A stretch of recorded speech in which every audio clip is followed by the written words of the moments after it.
Hi everyone, कैसे हैं आप सब। उम्मीद करता हूँ आप सब ठीक होंगे। तो जैसा कि आपको पता है कि हमने मैथ की एक सीरीज़ स्टार्ट करी थी जिसमें हमने परसेंटेज पढ़ा था, हमने एवरेज पढ़ा था, हमने टाइम स्पीड एंड डिस्टेंस पढ़ा था, हमने मेंसुरेशन पढ़ा था। तो उसी सीरीज़ को कंटिन्यू करते हुए आज हम एक और टॉपिक स्टार्ट कर रहे हैं जिसका नाम है प्रॉफिट एंड लॉस, जो कि आपके हर किसी जेके एसएसबी एग्ज़ाम के लिए इम्पॉर्टेंट है। चाहे आप सुपरवाइज़र की तैयारी कर रहे हैं, चाहे आप फॉरेस्टर की तैयारी कर रहे हैं, या किसी और जेके एसएसबी एग्ज़ाम की तैयारी कर रहे हैं जिसमें मैथ का सिलेबस है, तो ये उस एग्ज़ाम के लिए बहुत ही इंपॉर्टेंट टॉपिक है। ठीक है, आई होप आपने जो हमारे बाकी वीडियोस है जो हमने ऑलरेडी अपलोड करे थे वो आपने देखे होंगे और उनके नोट्स आपने बनाए होंगे और उन पे भी आपने प्रैक्टिस करी होगी उन चैप्टर्स पे। तो ये टॉपिक जो है इस पे भी आप नोट्स बनाएंगे, उसके बाद आप फिर प्रैक्टिस करेंगे। अगर आपके पास टाइम है तो यू विल प्रैक्टिस 100 क्वेश्चन पर टॉपिक। आप हर किसी टॉपिक के 100 क्वेश्चंस प्रैक्टिस करेंगे। अगर आपके पास टाइम नहीं है, आपको एग्ज़ाम बहुत जल्दी है, तो at least you should practice 50 questions for each topic. और आपको हर टाइप के सवाल करने हैं, तब जाके आपकी जो है मैथ पे पकड़ अच्छी बनेगी। ठीक है, तब जाके आपका जो मैथ है वो स्ट्रांग हो जाएगा। फॉर एग्जांपल जो वेटरनरी फार्मासिस्ट का एग्ज़ाम रिसेंटली हुआ था, जो मैंने वीडियोस अपलोड करे थे, तो वहाँ पे जो क्वेश्चंस आए थे वो उन्हीं वीडियोस में आए थे। क्योंकि मैं आपको यहाँ पे हर टाइप का सवाल कराता हूँ, एसएससी लेवल का सवाल कराता हूँ, क्योंकि जेके एसएसबी का जो रिसेंट ट्रेंड हुआ है, जेके एसएसबी एसएससी लेवल जो सवाल होते हैं उनको डायरेक्टली कॉपी करता है, जो कि आप गूगल पे खुद चेक कर सकते हैं। ठीक है, तो मैं कोशिश करता हूँ यहाँ पे एसएससी के जितने भी प्रीवियस ईयर क्वेश्चन हैं, जितनी भी टाइप के क्वेश्चन हैं, वो मैं यहाँ पे सॉल्व करता हूँ, सो डैट कि आप जो है एसएससी लेवल की प्रैक्टिस करें। एसएससी लेवल की आपकी स्ट्रैटेजी होनी चाहिए, क्योंकि जेके एसएसबी जो है वो एसएससी लेवल को फॉलो करता है, तो ऑब्वियसली आपकी भी जो स्ट्रैटेजी होनी चाहिए वो एसएससी लेवल होनी चाहिए, एसएससी लेवल आपकी तैयारी होनी चाहिए। ठीक है, तो आज जो हमारा टॉपिक है वो है प्रॉफिट एंड लॉस। ठीक है, तो क्योंकि प्रॉफिट एंड लॉस में हम क्या पढ़ते हैं, इसमें हम जनरली तीन चीज़ें पढ़ते हैं। एक होता है आपका कॉस्ट प्राइस, दूसरा होता है आपका सेलिंग प्राइस, और तीसरा होता है आपका मार्केट प्राइस। ठीक है, ये तीन चीज़ें आपको यहाँ पे पढ़नी है। इनकी जो फॉर्मूला है वो आपको याद करनी है। हालांकि हम फॉर्मूला के ज़रिए चीज़ों को यहाँ पे नहीं करेंगे, मैं आपको सिखाऊंगा कैसे आप कम टाइम में सवालों को कर सकते हैं, बिल्कुल इन फॉर्मूला के बगैर भी हम सवालों को करेंगे। ठीक है, पहली बात देखो, कॉस्ट प्राइस क्या होता है। Cost price, selling price, then we have market price. Suppose मैं एक दुकानदार हूँ, मैंने 100 रुपीज़ का कोई भी चीज़ खरीदा है। ठीक है, बेचने के लिए ओब्वियसली मैं कोई भी चीज़ परचेज करता हूँ बेचने के लिए, तो मैंने 100 रुपीज़ का कोई चीज़ खरीदा है, उसको मैं बेच रहा हूँ 110 पे। तो ये जो 110 हो गया, ये मेरा सेलिंग प्राइस है। 100 रुपीज़ है, मैंने उस चीज़ को ख़रीदा था, वो क्या हो गया, वो कॉस्ट प्राइस हो गया। तो ये जो 10 रुपीज़ मैंने इस पर एडिशनल चार्ज किया, ये आपका होता है प्रॉफिट। ठीक है, तो प्रॉफिट का मतलब होता है नफ़ा जिसको हम बोलते हैं, और प्रॉफिट किसके बराबर होता है, selling price minus cost price. ठीक है जी। अब मार्केट प्राइस क्या होता है। मार्केट प्राइस का मतलब होता है जब जो आपके पास जो चीज़ होता है उस पर एमआरपी लिखा हुआ होता है, उसको हम बोलते हैं मार्केट प्राइस। तो जब हम इस मार्केट प्राइस पे डिस्काउंट देते हैं, सपोज मैंने आपको बोला, देखो मैंने आपको बोला सपोज किसी भी चीज़ का 100 रुपीज़ एमआरपी है, लेकिन मैं चाहता हूँ कि मैं इस पर डिस्काउंट, मैं लेट अस सपोज मैं देता हूँ इस पर 10 रुपीज़ का डिस्काउंट। ठीक है, तो मैंने इसको कितने में बेचा, 90 में, तो ये मेरा 90 सेलिंग प्राइस हो गया। ठीक है, देखो मैं आपको समझाता हूँ। कॉस्ट प्राइस पहले आता है, उसके बाद सपोज मैंने इसको बेचा, ओबियसली मुझे या तो प्रॉफिट हुआ होगा या लॉस हुआ होगा। ठीक है, उसके बाद हम क्या करते हैं, सपोज एक और चीज़ आता है मार्केट प्राइस। मार्केट प्राइस में जब मैं डिस्काउंट देता हूँ, डिस्काउंट किसके बराबर होता है, मार्केट प्राइस मैंने सेलिंग प्राइस। अब आप इसकी फॉर्मूला लिखेंगे वो आप नोट करेंगे। देखो पहला है प्रॉफिट। प्रॉफिट किसके बराबर होता है, selling price minus cost price.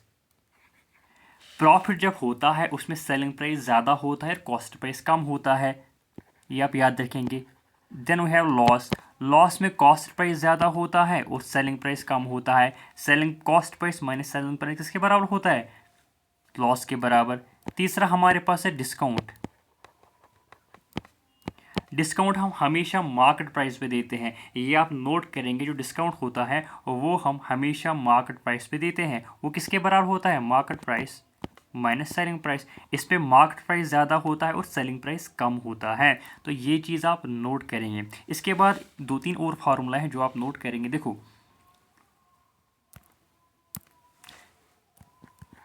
Profit percentage, percent का मतलब होता है, मैंने आपको परसेंटेज में भी बोला था, परसेंट का मतलब होता है जब आप किसी भी चीज़ को 100 के टर्म्स में लिखते हैं। तो प्रॉफिट परसेंट का मतलब होता है profit divide by cost price. ये भी आप नोट करेंगे, जो प्रॉफिट और लॉस होता है वो हमेशा हम कॉस्ट प्राइस पे मेजर करते हैं। इनटू 100 हो गया, क्योंकि ये परसेंटेज में इसको कन्वर्ट करता है, तो इनटू 100 हम करेंगे। लॉस परसेंटेज का मतलब क्या है? ओबीसी जब लॉस हुआ होगा, loss divide by cost price into 100, ये भी आप नोट करेंगे। तीसरा हमारे पास है डिस्काउंट परसेंट। ओबियसली डिस्काउंट, मैंने आपको अभी बोला, डिस्काउंट हम किस पे देते हैं? मार्केट प्राइस पे इंटू 100। तो ये भी आप नोट करेंगे, प्रॉफिट परसेंट, लॉस परसेंट और डिस्काउंट परसेंट, तो ये भी आप नोट करेंगे। देखो, सपोज मैं आपको एग्जांपल देता हूँ।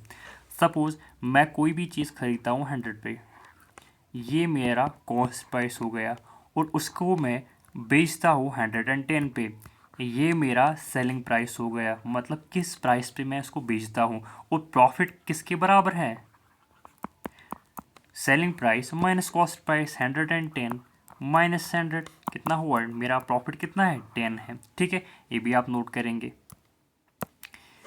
या मैं कोई चीज़ 100 में खरीद रहा हूँ, मैं उसको बेच रहा हूँ 90 में, तो मेरा जो यहाँ पे क्या हुआ है? लॉस हुआ है, क्योंकि मेरा जो सेलिंग प्राइस है वो कम है कॉस्ट प्राइस, तो लॉस कितना हुआ? 10 हुआ। 10 मेरा लॉस है। अब मार्केट प्राइस की मैं बात कर रहा हूँ। सपोज आपके पास कोई चीज़ है, कोई प्रोडक्ट है, उसका जो मार्केट प्राइस है, या जिसको हम एमआरपी भी बोलते हैं, लेट सपोज वो 100 है। लेकिन आपका जो कस्टमर होता है वो आपको बोलता है कि आप मुझे कोई डिस्काउंट दे दो। आप क्या करते हैं? आप बोलते चलो ठीक है, मैं आपको 100 रुपीज़ का जो सामान है वो मैं आपको 90 में देता हूँ। मतलब मार्केट प्राइस आपका 100 था, और सेलिंग प्राइस जिस प्राइस पे आपने उसको बेचा वो 90 है। तो डिस्काउंट कितना आपने दिया? 10। डिस्काउंट आपने 10 दिया, तो परसेंटेज की अगर हम बात करेंगे तो 10 आपने किस पे दिया? 100 पे दिया, क्योंकि 100 आपका मार्केट प्राइस था, इंटू 100। तो कितना हुआ? कितना परसेंट हुआ? तो 10% आपका डिस्काउंट हो गया। ठीक है, तो market price minus selling price वो होता है आपका डिस्काउंट, और वो अगर हम परसेंटेज में कन्वर्ट करेंगे तो इंटू हम 100 करेंगे। हमेशा मार्केट प्राइस ज़्यादा होता है सेलिंग प्राइस से। ठीक है, तभी तो आप डिस्काउंट देंगे, है ना। इसके बाद कुछ चीज़ें हैं जो आप नोट करेंगे, जो मैंने आपको परसेंटेज में भी आपको बोला था, ये बहुत ही इंपॉर्टेंट है। ये ऐसी चीज़ें हैं जिनकी बेस पे आप किसी भी सवाल को फॉर्मूला के बगैर कर सकते हैं। वो क्या है? देखो, पहला आप करेंगे नोट कुछ important concepts.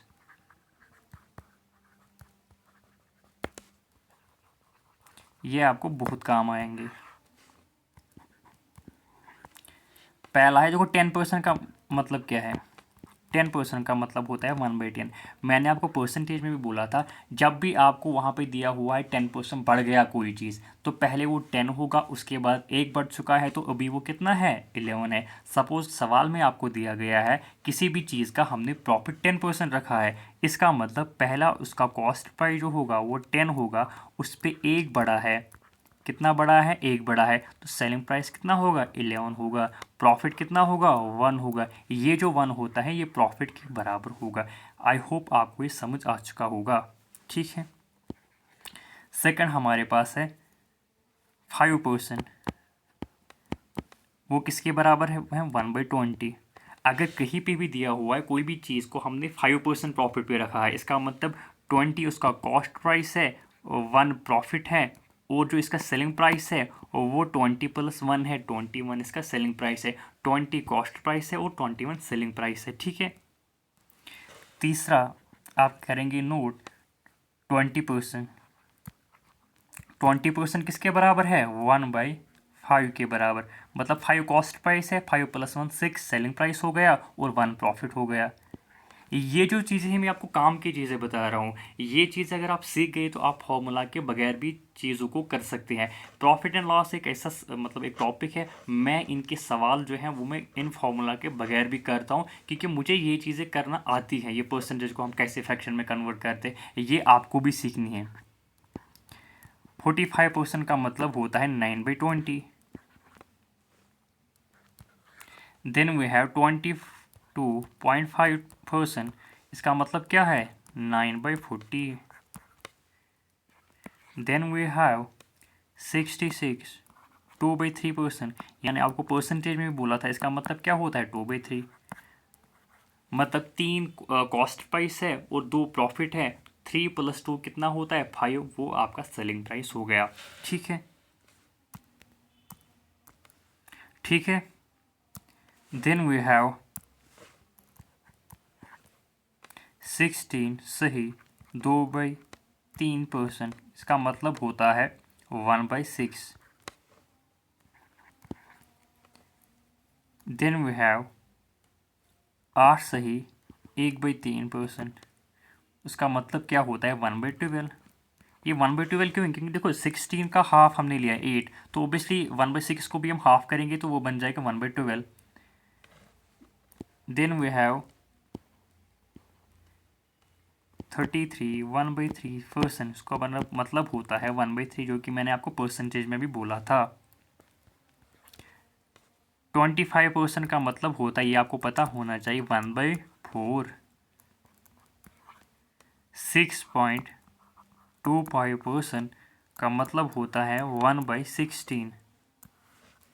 Then we have 12.5% का मतलब होता है 1/8।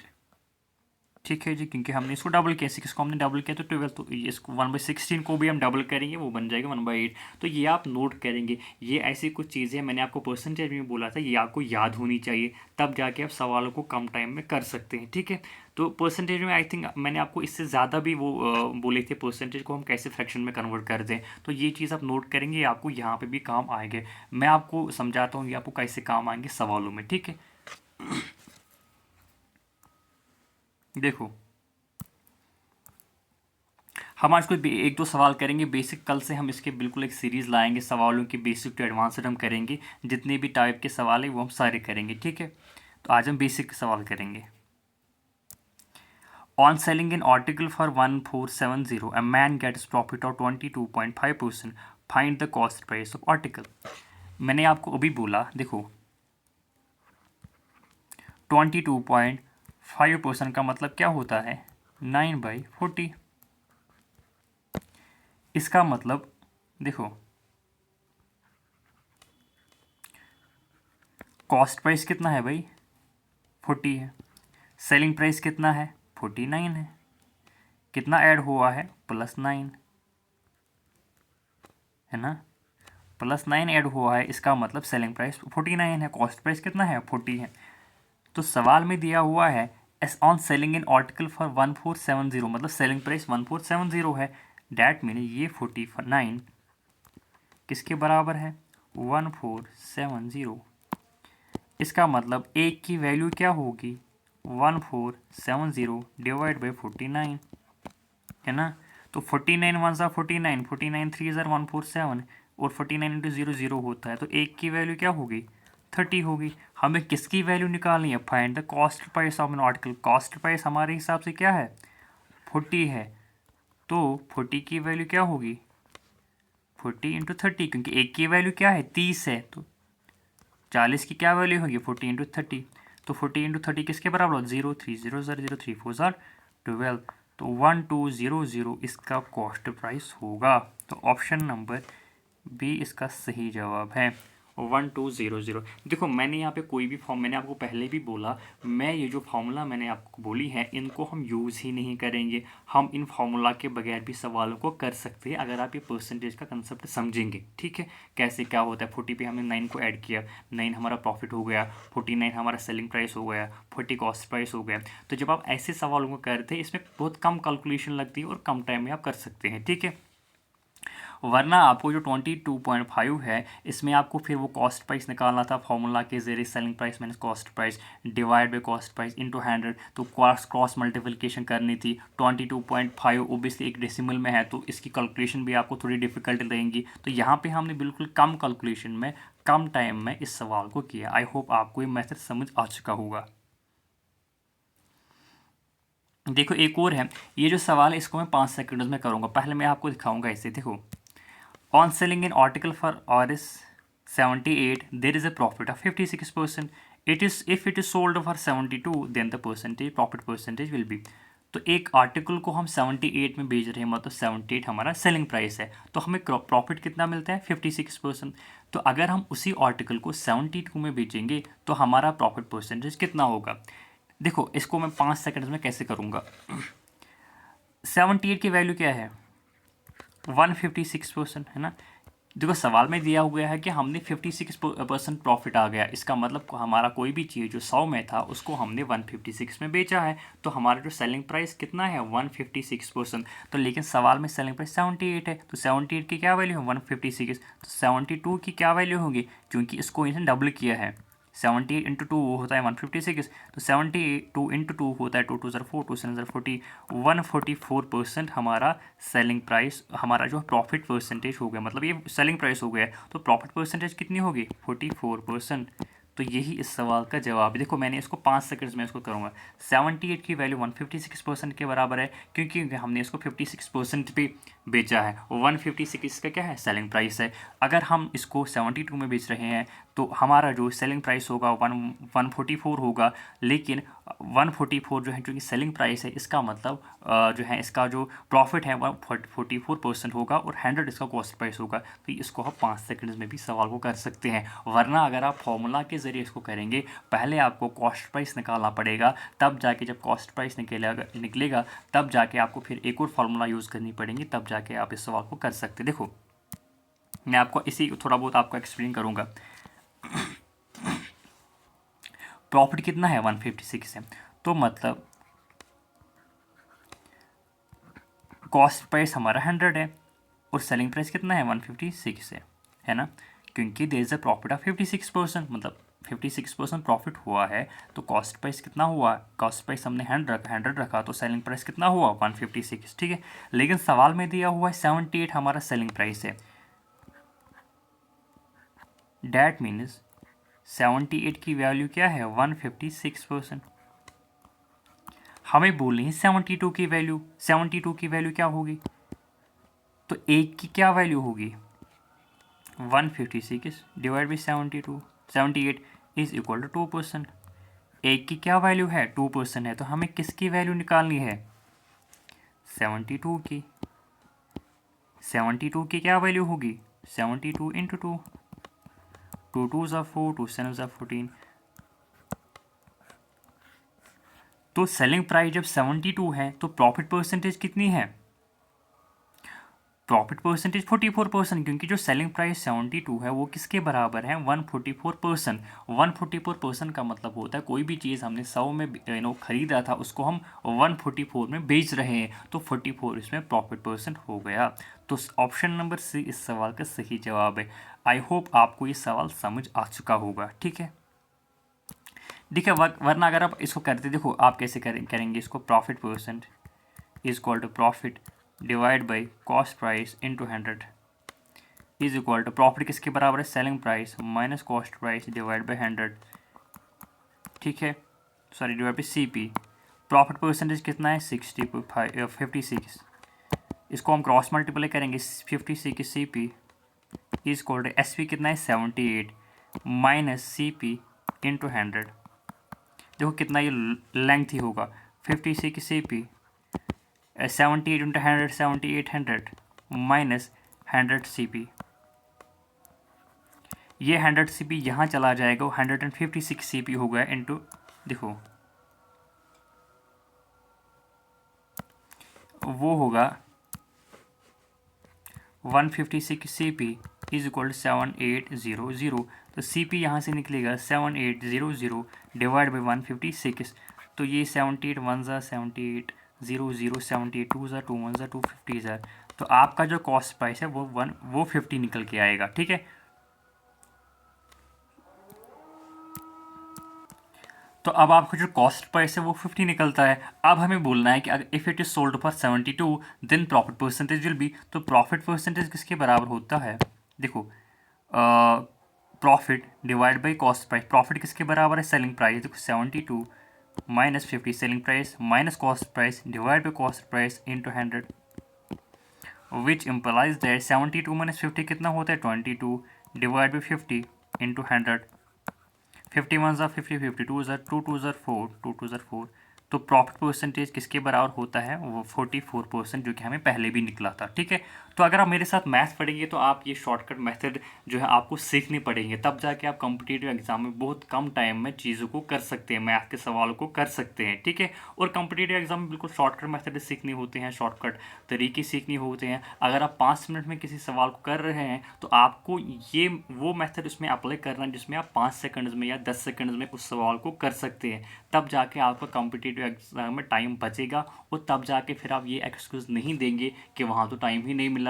क्योंकि हम बहुत सारे लोग क्या करते हैं कि जब हम एग्ज़ाम देने के बाद हम घर आते हैं तो हम ये बोलते हैं कि वहाँ तो टाइम ही नहीं मिला, टाइम बहुत कम था, हम सारे सवालों को अटैम्प्ट नहीं कर सके। It is because of this reason कि हम मैथ के सवालों को या रीजनिंग के सवालों को बहुत ज़्यादा टाइम देते हैं, बहुत ज़्यादा टाइम खर्च करते हैं, जिसकी वजह से हम फिर टाइम पे जो है सारा पेपर अटेम्प्ट नहीं कर पाते। तो आई होप आपको ये जो लेक्चर है वो पसंद आ चुका होगा। आई होप कि आज आप जो ये शॉर्टकट मेथड्स है उनको सीख रहे होंगे और इनके जो नए नोट्स बना रहे होंगे और खुद प्रैक्टिस कर रहे होंगे, ठीक है। तो don't forget to subscribe the channel and don't forget to share it with those friends who are also preparing for JK SSB and other exams। और ये जो लेक्चर है आपके सुपरवाइज़र या किसी भी JK SSB एग्ज़ाम के लिए इंपॉर्टेंट है जिसमें आपका मैथ पोर्शन आ रहा है। Thank you so much.